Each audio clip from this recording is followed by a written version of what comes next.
آپ لوگ اسرائیل اور حماس جنگ کے بارے میں ضرور جانتے ہوں گے۔ اکتوبر کے آخر میں اس جنگ میں ایک اور گروہ کی انٹری ہوتی ہے جو دنیا میں حوثی باغیوں کے نام سے مشہور ہے۔ کیا آپ لوگوں کو معلوم ہے کہ یہ حوثی باغی کون ہیں؟ یہ کتنے طاقتور ہے؟ یہ گروہ کب اور کیوں بنا؟ اور کیا انہوں نے یمن پر پہلے کبھی حکومت کی ہے؟ اگر آپ لوگ نہیں جانتے تو آئیے۔ حوثی باغیوں کے زیادہ تر لیڈر اور جنگجو حوثی قبیلے سے تعلق رکھتے تھے، جس کی وجہ سے اس تحریک کو حوثی باغیوں کا نام دیا گیا۔ یہ حوثی قبیلہ شروع سے یمن کی نادر ایریا کی ضلع صدہ میں آباد ہے۔ یہ یمن کی نیٹیوز ہے جو یمن میں صدیوں سے رہتے ہیں۔ یہ زیدی اہل تشیع ہے جو یمن کی 35% آبادی بنتی ہے۔ زیدیوں نے 1000 سال یمن پر حکومت کی۔ یہ اپنے سربراہ کو امام کہتے تھے۔ زیدیوں کی حکومت 1962 عیسوی میں ایک فوجی بغاوت کی وجہ سے ختم ہوئی اور اس کے امام کو جلا وطن کر دیا۔ 1962 عیسوی کے بعد یمن سول وار کی لپیٹ میں آیا، جس کے نتیجے میں یمن نارتھ اور ساؤتھ یمن میں تقسیم ہو گیا۔ ساؤتھ یمن زیادہ تر صحرائی علاقہ ہے، جس کی آبادی 1980 میں صرف 3 ملین یعنی 30 لاکھ تھی۔ ساؤتھ یمن کی دارالحکومت ایڈن یعنی عدن تھا۔ اس کے مقابلے میں نارتھ یمن زیادہ ہموار اور پہاڑی علاقوں پر مشتمل ہے۔ نارتھ یمن کی آبادی 12 ملین اور دارالحکومت صنعا تھی۔ 1990 سے پہلے ساؤتھ یمن پر people democratic republic of Yemen کی حکومت تھی، جس کے سربراہ علی سالم البید تھے، اور نارتھ یمن پر عرب یمن ریپبلک کی حکومت تھی، جس کے پریزیڈنٹ علی عبداللہ صالح تھے، جس نے پچھلے 10 سال سے نارتھ یمن پر حکومت کی تھی۔ 22 مئی 1990 کو دونوں پارٹیوں نے نارتھ اور ساؤتھ یمن کو متحد کیا، جس کو ریپبلک آف یمن کہا گیا، اور اس کا کیپٹل نارتھ یمن کی صنعا بنا دیا گیا۔ 1990 میں حکومت نے زیدیوں کو اوپن سپیس دیا، جو اس سے پہلے اس پر سخت پابندیاں تھی، جس میں یہ اجازت دی گئی کہ آپ اپنی پارٹی بنا سکتے ہیں۔ تو زیدی اسکالرز اور احمد الشامی نے الحق پارٹی کی بنیاد رکھی، جس کا مقصد زیدیوں کے حقوق کا تحفظ تھا۔ اس پارٹی نے 1993 عیسوی کے الیکشن میں صرف 2 سیٹیں جیتی، جو 1997 عیسوی کے الیکشن میں اور بھی کم ہو گئی۔ اس پارٹی کی ایک اور رہنما حسین بدر الدین الحوثی نے 1992 عیسوی میں بلیونگ یوتھ موومنٹ یعنی شباب المؤمنین کی بنیاد رکھی کہ زیدی نوجوانوں کو تیار کیا جا سکے تاکہ صدہ میں زیدیزم کو زندہ۔ 2001 اور 2003 میں امریکہ نے افغانستان اور عراق پر حملے کیے۔ دونوں حملوں میں سعودی عرب نے امریکہ کا ساتھ دیا۔ یمنی حکومت یعنی علی عبداللہ صالح نے بھی اس حملوں کی حمایت کی، جس پر الحوثی لیڈر حسین بدر الدین الحوثی نے سخت تنقید شروع کی، جس سے حکومت اور حسین بدر الدین الحوثی کے درمیان اختلافات پیدا ہوئی۔ یمنی حکومت اور حوثی باغیوں کے درمیان فاصلے اس وقت اور بھی بڑھ گئے جب اسیپی علاقے میں 3 فوجیوں کی ہلاکت ہوئی، جس پر علی عبداللہ صالح نے حسین بدر الدین الحوثی سے مطالبہ کیا کہ اس حملے پر اپنا موقف واضح کرے، تو بدر الدین الحوثی نے ٹان مٹول سے کام لیا۔ اس کے بعد صدہ میں سیکیورٹی فورسز پر حملے بڑھتی ہی چلی گئی، جس پر حکومت نے بدر الدین الحوثی کو قانون کی کٹہری میں لانے کا فیصلہ کیا اور وارنٹ گرفتاری جاری کر دی۔ جب حکومت نے اس کو گرفتار کرنے کے لیے فورسز بھیجی تو حوثیوں نے سخت مزاحمت شروع کی اور ماران کے پہاڑوں پر پوزیشن لے لی۔ آخر کار فوج نے حوثیوں کو شکست دی اور بدر الدین الحوثی کی ہیڈ کوارٹر پر حملہ کیا، جس میں 10 ستمبر 2004 کو بدر الدین الحوثی مارا گیا۔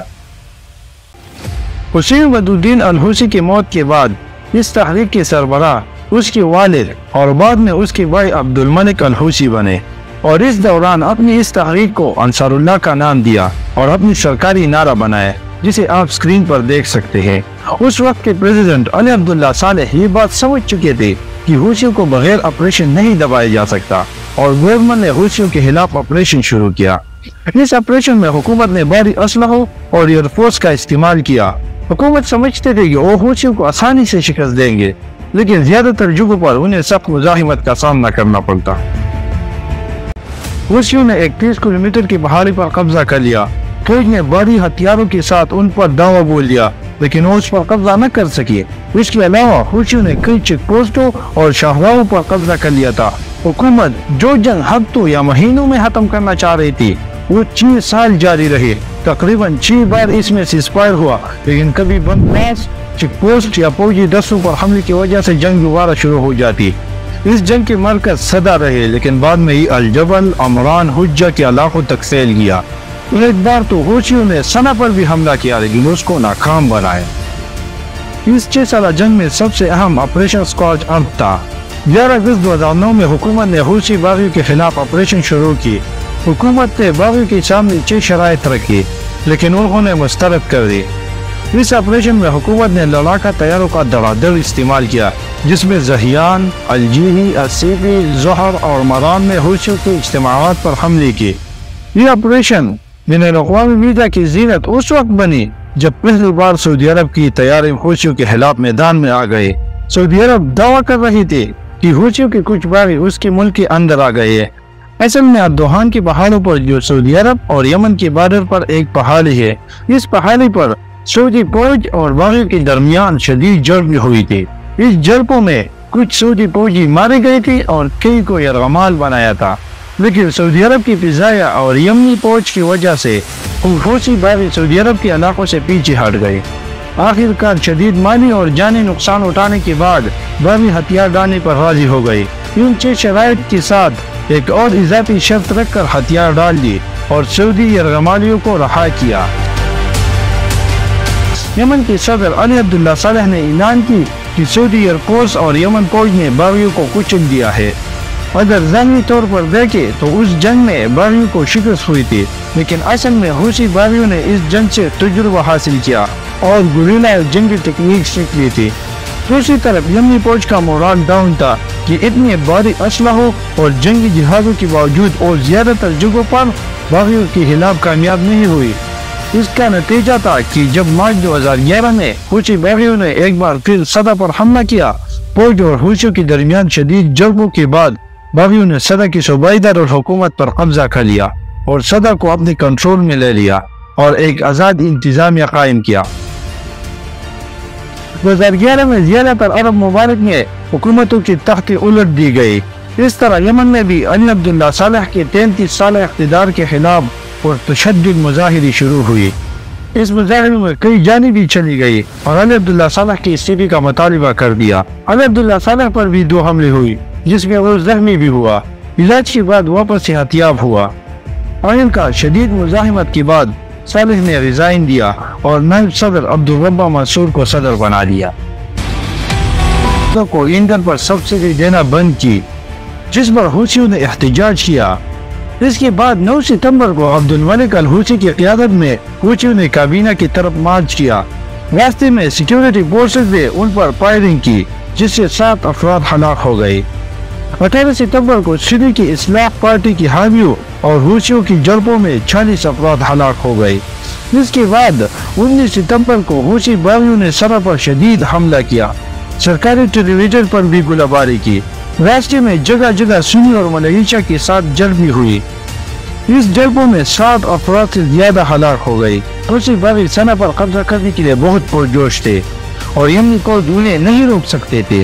آخرکار 21 ستمبر کو حوثیوں نے صنعا پر کنٹرول کا اعلان کر دیا۔ وزیر اعظم کی دفاتر، سرکاری ٹیلی ویژن اور فوجی ہیڈ کوارٹر پر بھی قبضہ کر لیا۔ یمن کی آرمی نے لڑائی کے بعد حوثیوں کے سامنے ہتھیار ڈال دی۔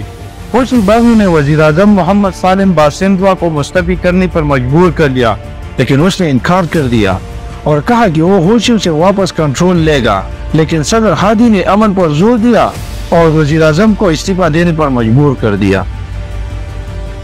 مارچ 2015 کو سعودی عرب کی محمد بن سلمان 26 ممالک کے اتحاد کے ساتھ مل کر حوثی باغیوں کے خلاف آپریشن شروع کر دیا۔ سعودی عرب حوثی باغیوں سے خطرہ محسوس کر رہا تھا کہ کہیں اور ایران کی مدد سے سعودی عرب میں انٹرفیئر نہ کرے۔ اس آپریشن کو ڈیسیسیو سٹارم کا نام دیا گیا۔ پہلے انہوں نے فضائی حملے شروع کر دیے، پھر بحری جہازوں کی مدد سے یمن کی ناکہ بندی شروع کی اور آخر زمینی حملے بھی شروع کیے۔ اس حملے کے لیے محمد بن سلمان بہت پرجوش تھے۔ اس نے پلان بنا دیا تھا کہ وہ حدوں میں حوثی باغیوں کو شکست دے گی، لیکن صورتحال اس کی بالکل برعکس تھی۔ حوثی باغی پہاڑوں کی اور صحراؤں کی پالی جنگجو نمودار ہو جاتے، راکٹ یا فائرنگ کرتے اور پتنگوں کی طرح پہاڑوں اور صحراؤں میں ادھر ادھر غائب ہو جاتے۔ سعودی کی فوج اس کے سامنے بالکل بے بس تھی۔ سالوں تک یہ جنگ جاری رہی۔ سعودی فوج کوئی بھی علاقے پر قبضہ نہ کر سکے۔ ابھی 2023 میں تقریباً پوری نادرن یمن پر حوثی باغیوں کا قبضہ ہے، جو یمن کی سب سے اہم ریجن ہے، جس میں یمن کی تقریباً 75% آبادی رہتی ہے۔ اس جنگ میں لاکھوں لوگ مارے گئے، جس میں بچی، بوڑھے اور عورتیں شامل ہیں۔ لاکھوں لوگ بے گھر ہو گئے اور ہزاروں بلڈنگ اور گھر ملبے کا ڈھیر بن گئے۔ یہ ایک انسانی المیہ ہے۔